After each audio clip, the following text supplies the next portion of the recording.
रामायण का ही एक छोटा सा भाग को तैयार किया है आप सबके सामने प्रस्तुत करने के लिए। राम जी वनवास गए थे, ये तो सबको पता है, पर उनके वनवास जाने का उद्देश्य था बहुत सारे असुरों का अंत, राक्षसों का अंत और महाबलशाली रावण का अंत। उस जन्म में श्री विष्णु ने यह अवतार रावण के संहार के लिए ही लिया था। यहाँ पे हम रामायण के उस भाग को दिखाने जा रहे हैं जहाँ राम जी को वनवास जाने के लिए मजबूर होना पड़ा। उनकी 3 माताएं थी। सब सोचते हैं कि माता कैकेयी की वजह से, उनकी जिद की वजह से राजा राम वनवास को गए, पर सत्य ये है कि इसके 2 कारण थे। एक, राजा दशरथ को श्राप मिला था कि वो अपने पुत्र के वियोग में ही अपने प्राण त्यागेंगे, और दूसरा, माता सरस्वती मंथरा नाम की एक दासी जो कैकेयी की दासी थी, उनके मति को भ्रम करती है ताकि वो कैकेयी का कान भर सके और राम वनवास को जा सके। ये सारी घटना जो थी वो सुनियोजित थी और उसका एकमात्र उद्देश्य था रावण का और बहुत सारे असुरों का अंत। तो आज जय श्री राम के नारे के साथ हम अपना अगला कार्यक्रम प्रस्तुत करते हैं। जय श्री राम, जय श्री राम, जय श्री राम, जय श्री राम।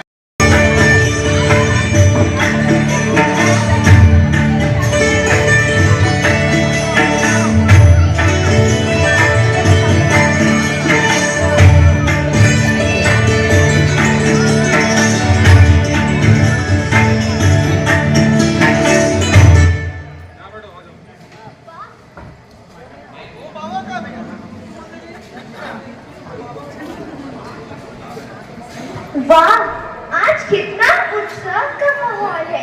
तुम्हें पता है मथुरा, मेरा पुत्र का राज्य अभिषेक होने वाला।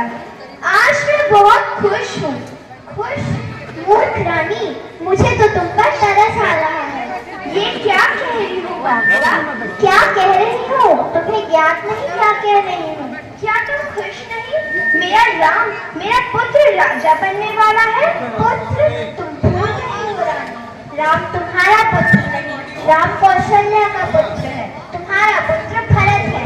राजा राम को नहीं, भरत को बनना चाहिए। चुप हो जा दुष्ट दासी। क्या तुम्हें नहीं लगता कि भरत के राज्य से बाहर होते हुए राम का राज्य अभिषेक घोषित करना कोई षड्यंत्र है? षड्यंत्र? हाँ, षड्यंत्र। अब मुझे क्या करना चाहिए मंत्रा? तुम ही बताओ। याद है एक बार युद्ध के दौरान दशरथ के प्राण बचाए थे। उन्होंने तुम्हें 2 वर मांगने को कहा था। हाँ, याद है। जाओ और मांगो। अच्छी मंत्रा लग रही है। कौन से? पहला, तुम्हारा पुत्र हमारा भरत राजा बने, और दूसरा, राम को 14 वर्ष का वनवास। नहीं मंत्र।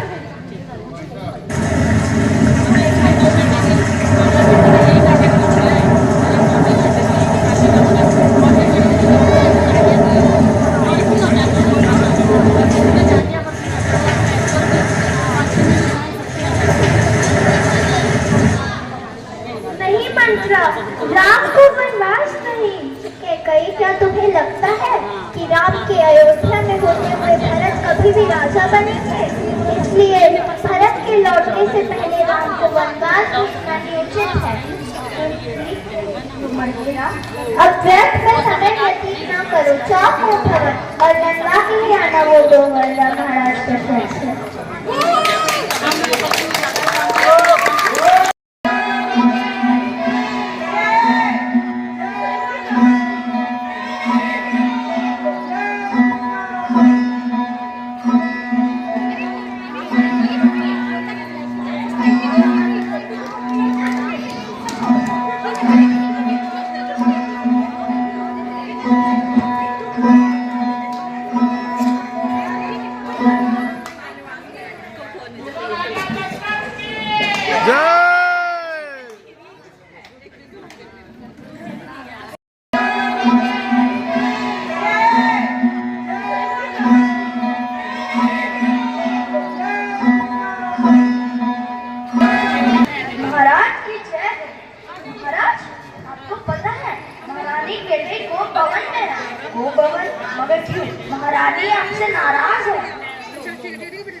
आज्ञा दे। ठीक है, जाओ।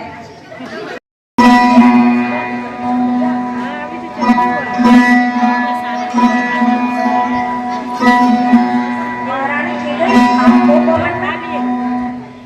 महारानी जी गई आपको भवन में। बताइए आपकी क्या इच्छा है, मैं वही करूंगा जिससे आपको प्रसन्नता होगी। महाराज, मैंने आपके युद्ध में एक बार रक्षा की थी, याद है आपको? हाँ, याद है मुझे। और आपने मुझे 2 वर मांगने को कहा था। हाँ, भली भांति याद है मुझे। अब भी क्या आप अपने वचन पर कायम हैं? मैं अयोध्या का राजा महाराज दशरथ हूँ। प्राण जाए तो जाए, मगर वचन ना जाए। अच्छा, आज मुझे वो 2 वर दे। बोलिए महारानी, आप जैसा चाहेंगी वैसा ही होगा। पहला, भरत हमारा पुत्र भरत का राज्य अभिषेक हो। यह क्या कह रही हो रानी? राम हमारा ज्येष्ठ पुत्र है और अयोध्या के लिए योग्य राजा भी।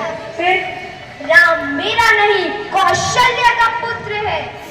यह भेदभाव तो तुमने पहले कभी नहीं किया, तो फिर आज क्यों? आप वचन निभाना चाहते हैं या मैं समझ लो कि महाराज झूठे हैं? नहीं मूर्ख रानी, अगर ऐसा हुआ तो अयोध्या की प्रजा को उनके राजा पर से विश्वास उठ जाएगा। दूसरा वचन भी मांग लो रानी। दूसरा वचन, राम को 14 वर्षों का वनवास।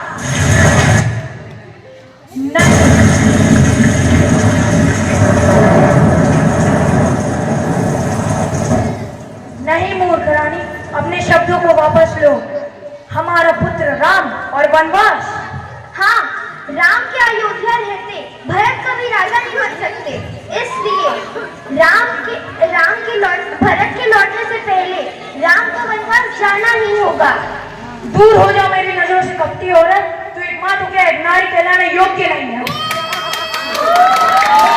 राजकुमार, आपको पता है महाराज दशरथ अस्वस्थ हो गए। पर कैसे? महारानी कैकेयी ने उनसे 2 वर मांगे। पहला कि राजकुमार दशरथ को महाराज बनाया जाए, और दूसरा कि आपको 14 वर्षों का वनवास आज्ञा दें।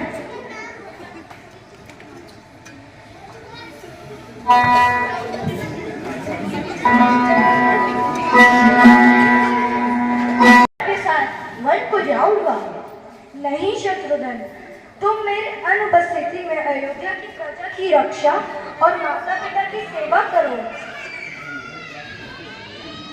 जैसी आपकी आज्ञा भैया। मेरा महल तो वही है जहाँ मेरे स्वामी है। जब मेरे श्री राम मेरे साथ होंगे तो मुझे कैसी चिंता। राम, शायद तुम्हारा विरह मेरे प्राण ले लेगा। मुझे आज्ञा दे पिताश्री, मुझे आज्ञा दे माताश्री।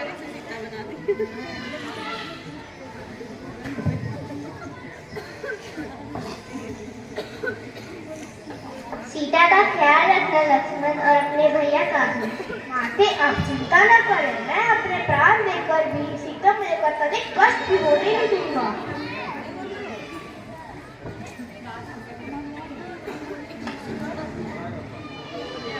राम, अपने छोटे भाई और अपनी अर्धांगिनी का ख्याल रखना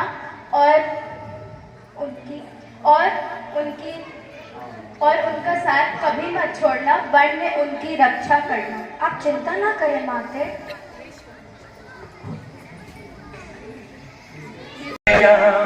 शीश झुकाओ,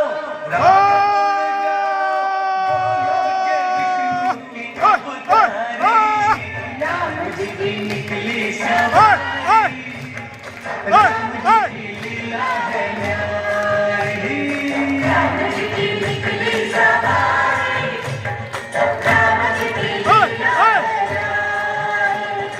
एक तरफ लक्ष्मण, एक तरफ सीता।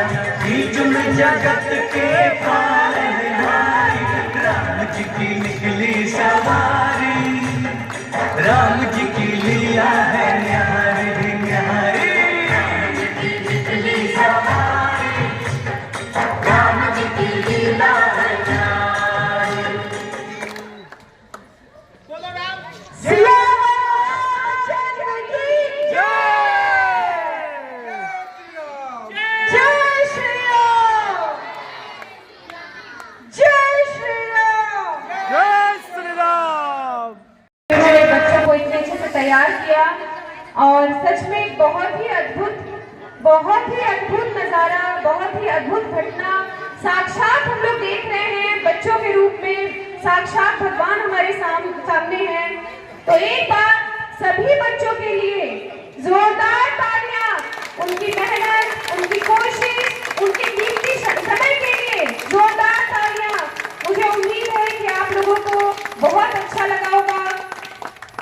एक और जरूरी बात जो मैं कहना चाहूंगी, इस पूरे स्किट में आपने देखा कि एक स्पेशल कैरेक्टर है, वो है मंत्रा।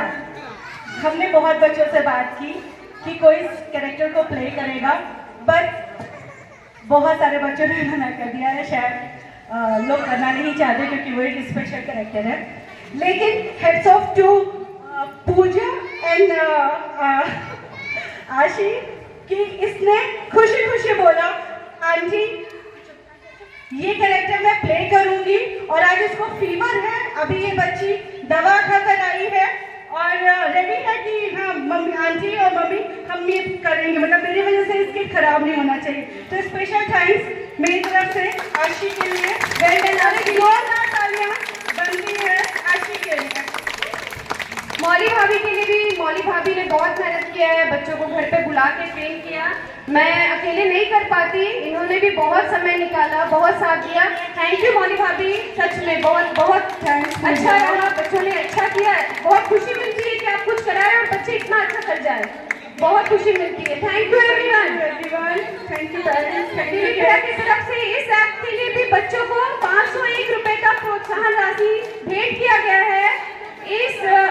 इस राशि से मैं बच्चों के लिए जरूर कुछ खरीद के इनको दूंगी।